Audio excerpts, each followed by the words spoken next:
think that the board needs to make a decision about whether or not they're gonna accept all three options, one option or no option. I think that's something that we need to hear from you all so that we can decide what we're gonna do.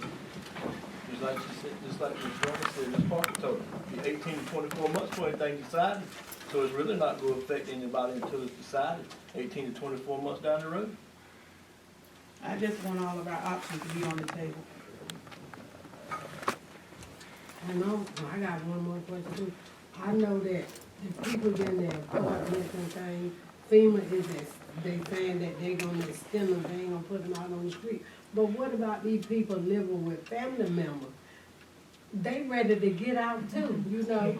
I definitely feel what you're saying. That's why I wanna hurry up and get the base flood elevation to get y'all out of those hotels.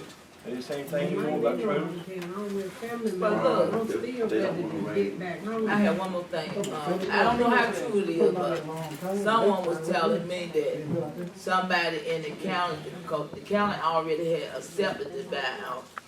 And somebody, like I said, this is what somebody said. But they said that someone that lives in the county already got their buyout. No way.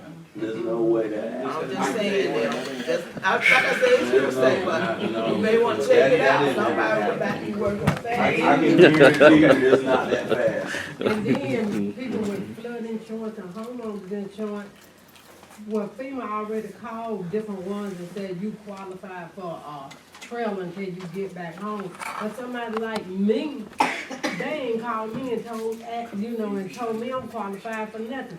And like I said, I'm living with my relative, but they'll let me stay there as long as they want to, but I'm ready to get out where I can move. So why FEMA won't give me a trailer? I can go. It's an individual process of how they're going through it. There is a IA FEMA individual assistance FEMA department that's set up at Town Hall. So if you're not getting any movement and if you haven't gotten your trailer, feel free to go out there, and immediately after you go out there, if you haven't been satisfied, come see me and let me know, so we can work on it. Where you say it is? It's right there at the new town hall at the animal shelter. Oh, It's right out there. That's where the new one is. So can we vote I tonight? don't mind living with my son, but I'm ready to get out. What's the hold up? We don't have enough to vote. Yes, you do. Well, he doesn't want to vote, I don't want to vote, y'all two want to vote. So Well, it's a tie, so we don't vote. Well, no, it's not. It's a tie. It's a tie, y'all two. I thought you didn't vote. Hey, let that vote in the show here. Y'all already said that. you. But listen, he said he doesn't ready, but he's not ready to vote. It's gonna be the same thing. These people want to hear somebody here. Well, they're not gonna hear anything tonight. Wow. Mayor, Yes. I don't mean to be ugly, but only 3 people up there supposed to vote. I know, and he said he's not ready Well, to that's 2 to vote. 1 vote. That's Mr. 2 to 1. Joyner- So it's Mr. Bullock wanted to vote. If Mr. Bullock and Ms. Joyner want to vote like they said earlier, that's a 2 to 1 vote. It don't go that way. It does. Yes, Why not? You got a majority in your board Yes, here. it can. I'm gonna vote, Yes, if that be the case, and if the mayor won't break the tie, it'll be 2-2, so. Won't be no time. You got a 3 people in your vote. As long as you run, you supposed to be able to go. I got you. I got you. I understand. But look at the town ordinance, that long. That's right, I can't. It's not a tie though. Will there be a vote? Yeah, we do. You even need to make a motion?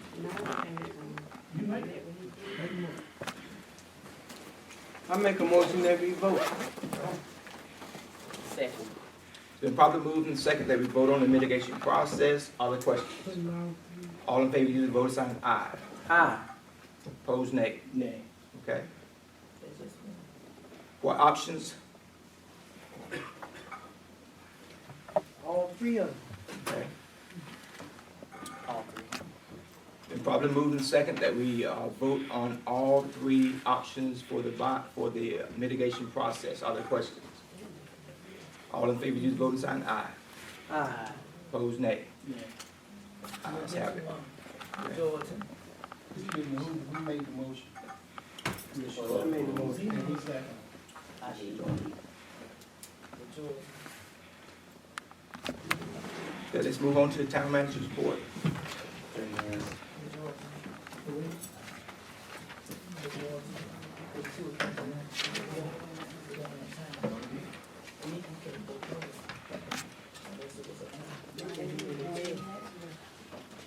okay.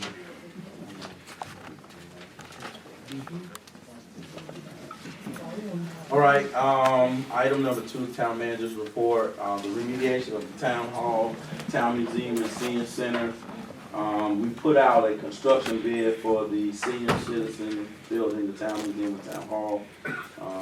All bids are due on the 23rd. This will be for the reconstruction of the town hall. We will be awaiting on whether or not it'll have to meet any mitigation. So once we get those bids, I think if it's over 30,000, I'll have to bring it back to the council. If it's not, then we'll go with the lowest bid. The park, we're also mitigating the park, and as well as the fire department. There are some sinkholes at the park. FEMA's looked at the park. We are bringing in sinkholes. We are bringing in mitigation dollars to remediate the sinkholes. The fire department, the new building has been looked at by the insurance company, and they're saying they'll pay for it in total. FEMA's saying they won't pay for it in total. I'm working with the police, with the fire chief, working through that situation. FEMA category A and B, that's the immediate needs. That's where the majority of public works has been working on. That paperwork is very extensive. It talks about the mapping. It talks about any preventive measures we have, stormwater structures, trash, items that were lost in public works, any mitigations for trash cleanup, all of that. So it's a very in-depth process, very detailed and organized and itemized process. It also looks at any ditches. I went out myself today and looked at ditches that we have to remediate. We also looked at the parking area for town hall, that's supposed to be remediated. You have roads that are washed away, the new pavement we did on Walston Street, the undercurrent of that is being washed away. You also have some storm drains on, I think it's Beasley, that's been washed away. So those are the things that we had to itemize, as well as going out, taking bids for debris management. Now, we entered into a MOA with the county to pick up the trash. So we don't pay anything for the county to pick up the trash, but then the county controls how we pick up trash. I recommend in the future that we don't sign an MOA with the county. I recommend that we just do it ourselves, because that's the issue. Nobody pays the county. What happens, the county gets a contractor, the contractor submits the bill to the county fronts the money to the contractor, and then they apply to FEMA to get reimbursed. That's sort of what we're doing here with the mitigation of the category A, category B stuff. We also are trying to hire a person. If you look at our website, we are hiring an individual to help out with public works so that we can do cleaning, stormwater debris maneuvers. That position should be covered by state emergency management. So that's what we're doing on that. I kind of segue down into item 5. The storm ditches, like I said, are eroded. We will be able to remediate some of those, but not all of those. We have storm drains that are damaged and impacted. That's the reason why you haven't really seen public works going out there and cleaning them, because if we clean them or fix them, then FEMA wouldn't reimburse us to fix them. So that is what we were having to do with that. Then lastly, like I said, we did a request for proposals for an engineering contract. The engineering contract is going to address the flooding in town. It's going to address the dike and the drainage in town. So that's a big deal. Some of that contract is going to be reimbursed. That money was actually coming from the money that we were going to use to take care of the drainage out in Southern Terrace. That was the project money we had for that. Now we're having to use that project money for FEMA. Hopefully we won't have that money be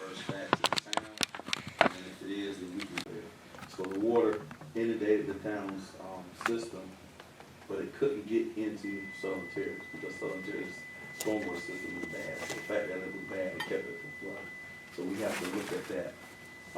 And we're going to, hopefully, the weather doesn't stop us, but we're going to have, interviews for our clerk position tomorrow. We're gonna have 4 interviews, and we have compiled a interview board of myself, the fire chief, Tina Braswell, and Leah Henry. And I believe that's it. Anybody have any questions? I know somebody made mention of the budget. We're at 34% of the budget. We're halfway through the year, but we still haven't done the payment for the sheriff's department, but we're doing pretty good. Matter of fact, we're at, like I said, we're at 34%, 34% of 100%. Any questions of the town manager? Okay, if not, we'll move on to the volunteer fire department report. Good evening, everyone. Evening. I realize the meeting kind of got extended, so I'm gonna just make it brief. We've had about 491 calls year to date. Today, we had 5 structure fire related calls last week. We had 3 houses to be on fire that we had to extinguish.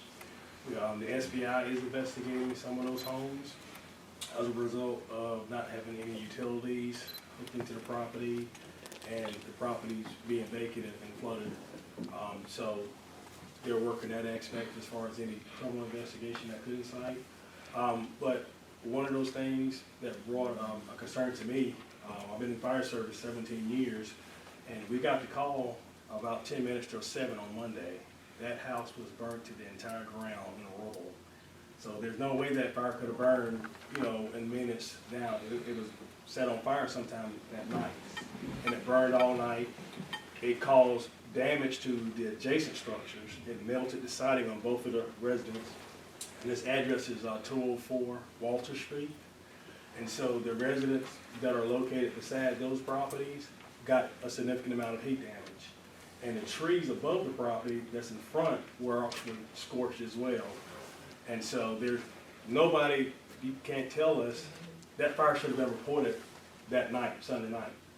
And so if there's law enforcement that you guys were paying a contract for, can't nobody tell us that, you can't see a house on fire. You gotta patrol your area. And so that automatically tells me nobody patrolled the area. And to me, it's unacceptable. We're here to provide fire protection. I don't care if there's nobody inside of Princeville. I don't care if those houses are empty, but we're charged with the responsibility of providing fire protection. We have to protect those homes until people can decide what they're gonna do. And if there's nobody patrolling, there should be no money paid to anybody for patrolling. Y'all need to pay the money to the fire department because y'all gonna spend $30,000 a year to store stuff, which is not negating anything as far as that, but you guys are in jeopardy of losing your fire protection. If we don't do something soon, because the second, we had a structure fire on Carney Street in Southern Terrace, and I had a fire truck to break down on the fire scene. And due to problems, we were having electrical problems, and the cold weather destroying the fire trucks. They're not meant, water freezes at room temperature at sea level at 32 degrees, okay? And so we know that water is inside the fire truck, so if they're in freezing temperature, then the water's gonna freeze, expand, and cause significant damage to the truck. So at this point, if I don't get those trucks out of the weather, the town's gonna lose their fire protection, along with everybody who relies on us. So we have a truck that was donated to us by the Toys Not Volunteer Fire Department in Elm City, and we're greatly appreciative, but we immediately had to use that truck. So at this point, if we don't do something, I understand you guys are gonna do hazard mitigation, but we cannot accept a several $1 million loss of equipment anymore. And so the fire department, it will be reprehensible to put the fire department back in an area that could be flooded, because we have to sustain our life safety services no matter what. We can't be underwater and lose everything that when, you know, we have to be able to respond and we have to have things in place so we can continue that service. So I hadn't heard any concerns, but everybody's been asking me, well, what are y'all gonna do? Well, why y'all gonna go back in the flood area? Why y'all getting all these people to try to help y'all if y'all gonna risk losing it all again? And so I'm not in the business of making bad decisions. But definitely, we're gonna continue to use what we have. We're spending a lot of money in the field. My men are very cold in that tent that we're operating out of. We had freezing temperatures this week. We had a wreck on a bridge that froze over, that was a rollover. And my men were very upset when they got back because they feel like we have been abandoned. And so. Well, wait a minute, Chief. Wait a minute. Didn't you do a RFQ for a building or a temporary building? Yes. And didn't I also said as far as your permanent structure, we want to build it back, and you didn't want to have it built back? It is unacceptable for me to put any fire trucks in a flood area. I am not gonna support. It is not a flood area, it's zone, it's represented as Zone X. It's not a flood area. That's what I'm saying. That's kind of muddying the waters. This in Princeville? Yes. You said it ain't in a flood The area? the maps clearly state it's in Zone X. The maps clearly state it's in Zone X. Regardless of what any map say, we're not gonna be in an area where we can't help our community. When the community is at its worst, Princeville Fire Department gotta be at its best. And it's not feasible for us to go back into an area where we flooded twice. I've been in that fire department 17 years, and this is the second time I'm going through this. And so I'm not gonna support anything. If it's not an area that's feasible for us, I'm not gonna support it. Have you But sat- have you have sat property down to put it and- on? And had that conversation with the town manager to see what's best? Now, we have to do business, and we have to sit down with the town manager, and y'all guys come to a plan and put this stuff together. I understand what you're saying, and I understand what he's saying, but let's sit down and talk about it and see what's best. Whether it's laying out further, building a structure is fine, and if that's feasible, then we can probably work towards it. Here's what I'm saying, I agree with what you're saying. I don't have a problem building it wherever, I don't have a problem. But we don't have the land. So nobody has given us the land, so I cannot put a town structure on land we don't own. So that is the issue. Now, also, you have FEMA saying you gotta build it back, you gotta build it back.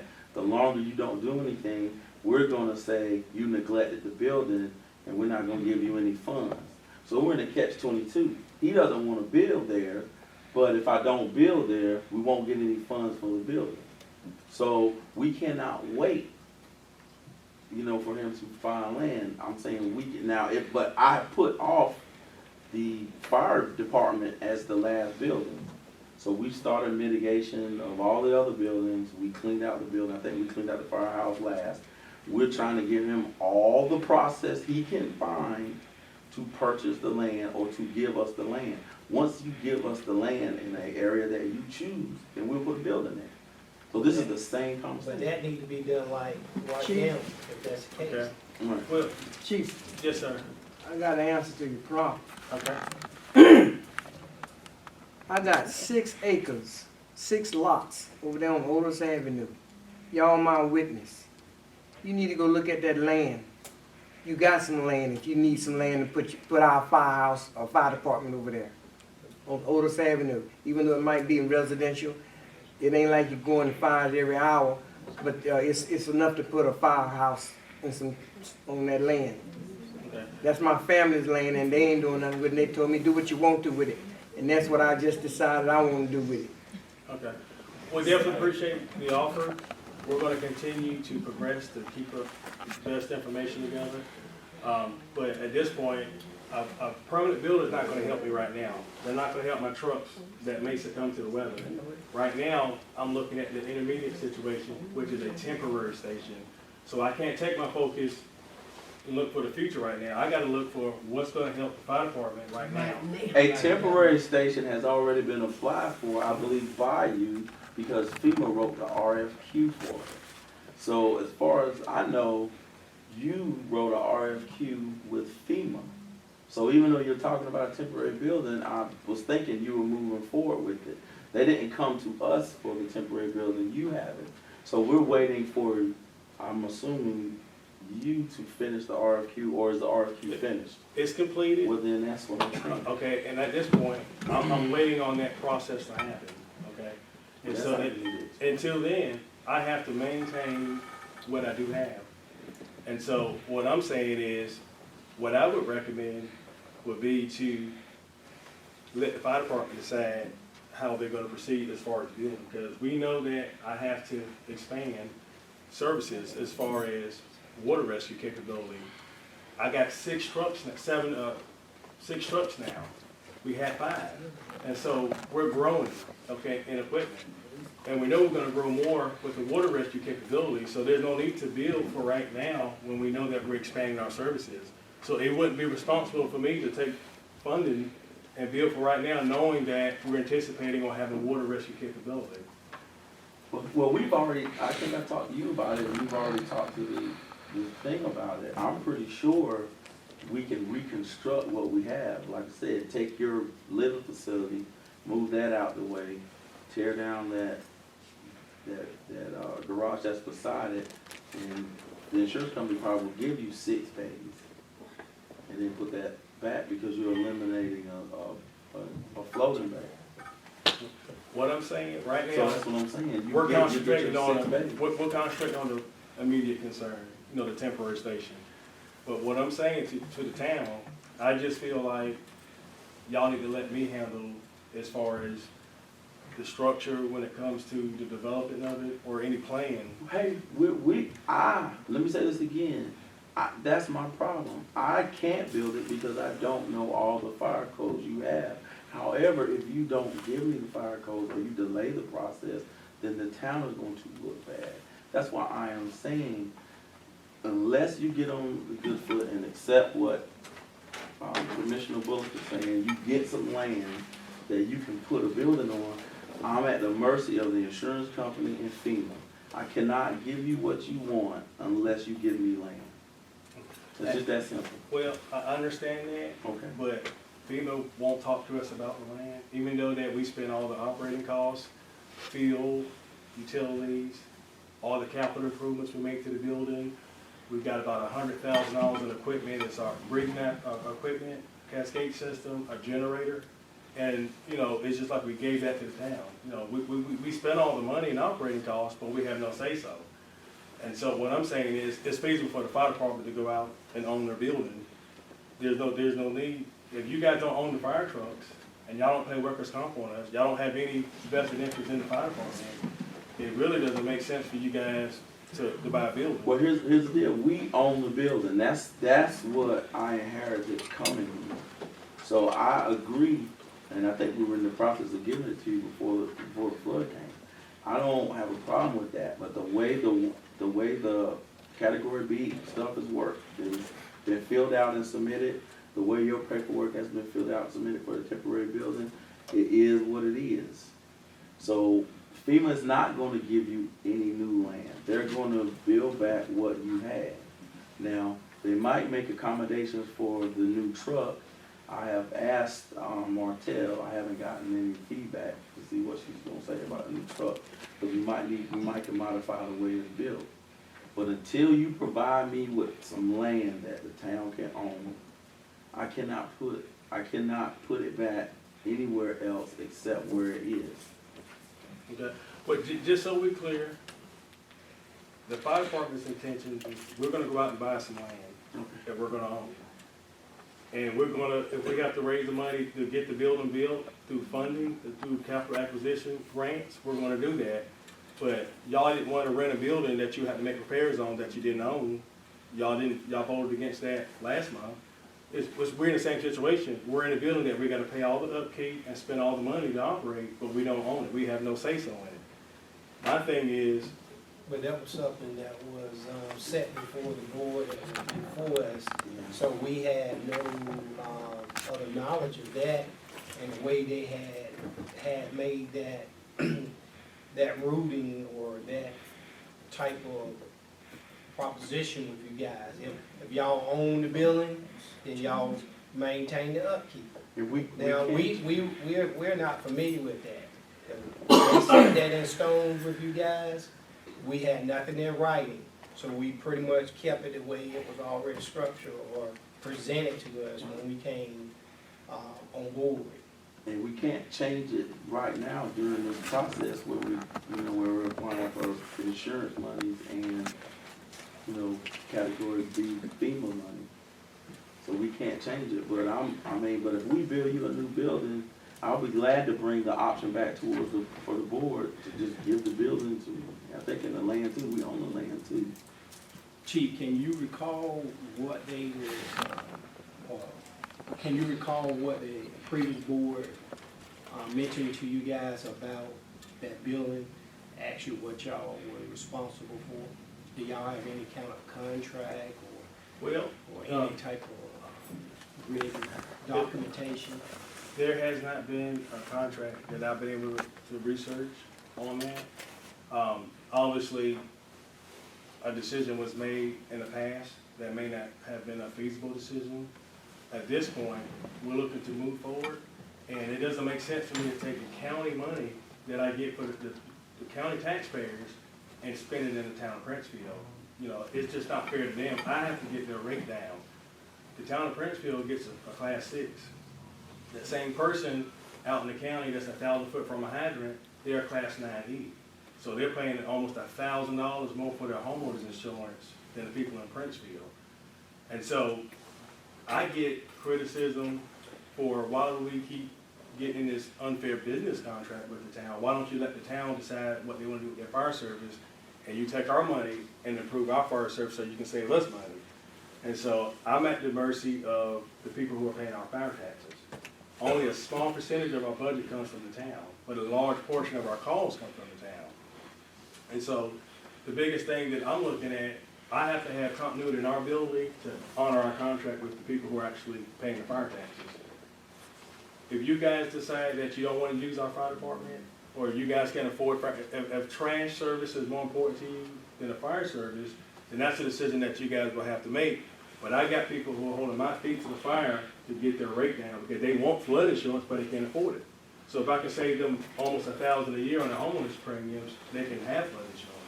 That's where you and the town manager need to get together, as I foresaid. Get together and y'all go and sit down and talk to mitigation about what y'all can do and how y'all need to go about it. If the town manager hands are tied based on what he can do right now, that's all he can do. And if you got something else going on, just share it with him and see how we can maneuver that thing. Okay. Well, like I said, I'm not going to monopolize y'all time. For the record, I'm for the fire department owning their building. If we got to pay to keep it and provide all the equipment, we need to be able to have ownership of it. And secondly, June 30th, your fire contract expires. And so there's going to be some negotiations, because if you guys don't negotiate any fire contract, y'all won't have any fire protection. So some serious talk needs to be done for the fire department, because you guys are paying for police protection to have 24/7, and a house burn up in Princeville and damage 2 other structures and nobody called it. Night shift went by, didn't call it, day shift checked on, didn't catch it. I agree. So, and then I'm getting, all this work that I'm doing, to facilitate fire service, I'm depleting my operating costs in Princeville. So I think that some serious talk is gonna have to be with the fire department come the first quarter, because if y'all don't have fire protection, that's it. Well, I like to meet with you. Okay, all right, well, that's the report. What general concerns of the board? Good evening. I would like to thank each and every one for coming out. I know it seems like we disagree on some line items, but nevertheless, we just gonna have to move forward and take it one day at a time. Thank you. I appreciate you coming out. We do have real hard life decisions that we have to make major decisions on. And we do hear your concerns. We're working on things as hard as we can to try to make sure that Princeville is taken care of, the citizens are taken care of, and we just continue to work at it. Well, I want to wish you all a Merry Christmas, and glad you came out in this inclement weather. And I'm looking at a rainbow out there. So just to let you know, we are in this together. This is not a black, white, brown, yellow, green thing. This is us in this. And if we can deliver the same message, we can be more effective on the ears that hear us.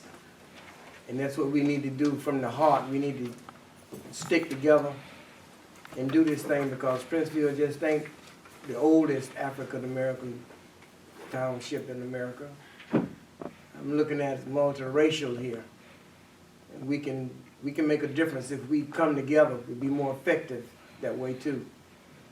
I want to wish you again, Merry Christmas and Feliz Navidad to my friends. Yes. And I love you. I was cleared of my cancer too. Yes, God is good. That's my Christmas gift. And then one other thing, while we did accept the 3 options, we want you to look very hard and close at them. Our decision, my decision on this was not a personal thing.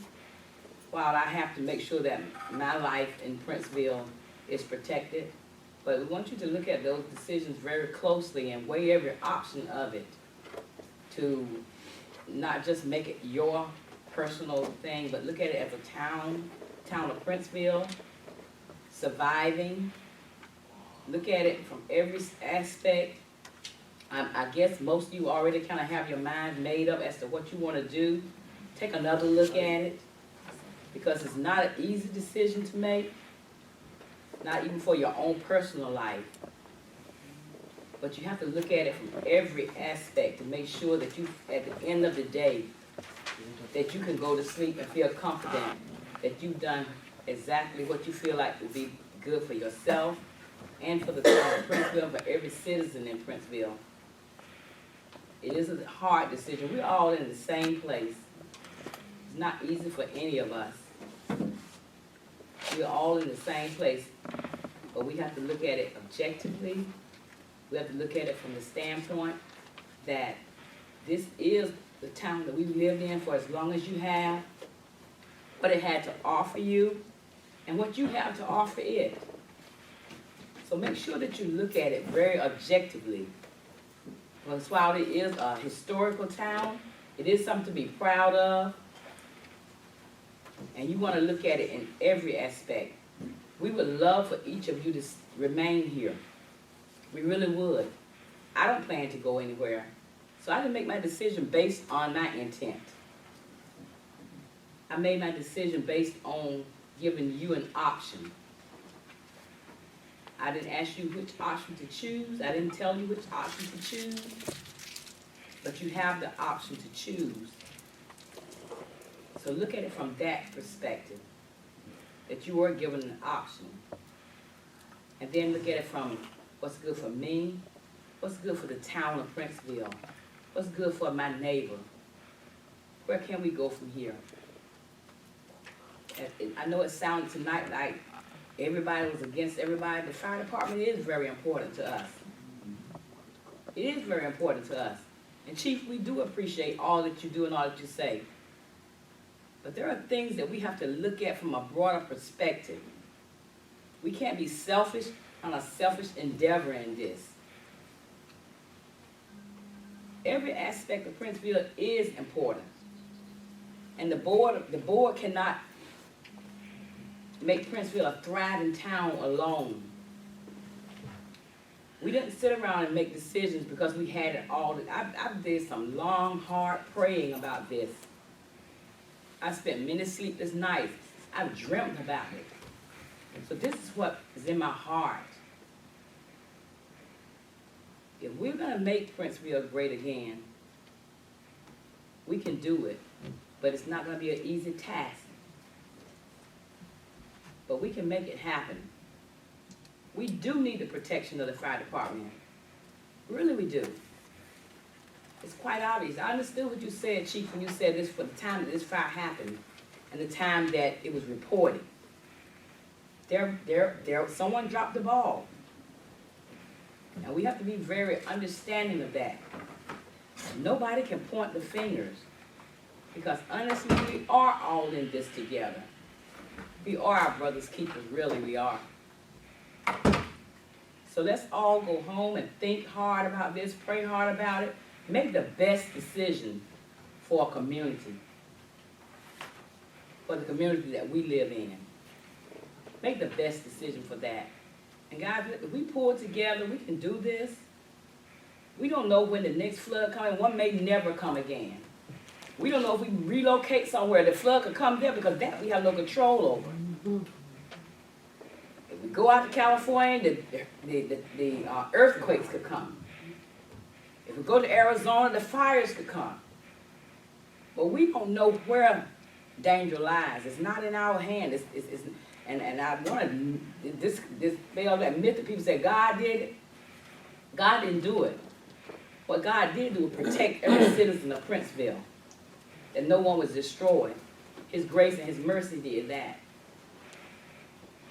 But I declare unto you, if we stick together, we disagree, and that's what we're all about. I don't want everybody to agree with me.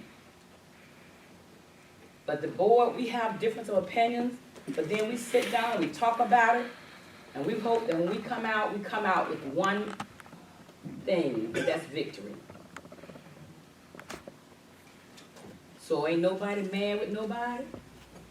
We're going out here tonight.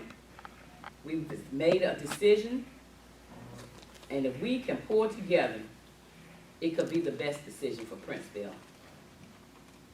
Thank you. Ms. Hinton, did you get your question answered? Okay, it's 6, don't worry about the 6, you will have a place to go. Either they're gonna extend your stay, or you'll have a trailer, or an apartment. You will not be out on the code, okay? Let me apologize for my temper today. I pray that won't happen again. This is very difficult for me. I am Princeville through and through. I want to see it very successful. And I just feel what we've done tonight is just going to put another kink in our plans and our vision. Because anytime you take away 40 homes from a town the size of Princeville, it's going to have a negative impact. But we will get through this. We have some great plans for Princeville. We will not stop. We will continue to move forward. And again, Merry Christmas and Happy New Year if I don't see you again. Is there a motion to adjourn? So moved. The proper moving second that we adjourn. All the questions? All in favor, please vote.